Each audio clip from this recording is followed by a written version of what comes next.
If statements are so useful and yet so confusing and underrated. You can essentially type in a query and get a question answered with words.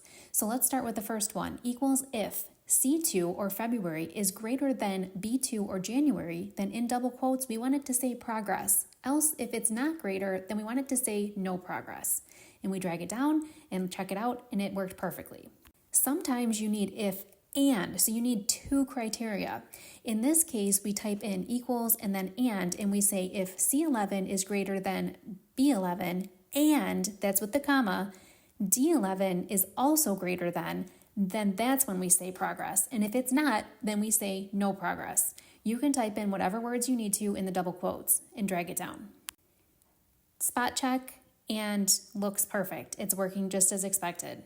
Last but not least, there are times when you've got two criteria that would be okay, but it's either or. So in this case, it's or. So let's say if August is greater than July or September is greater than July, that's okay. And we consider that progress.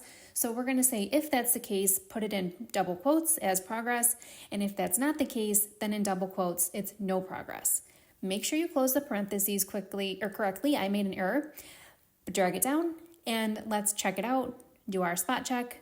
Looks great. It answered our question.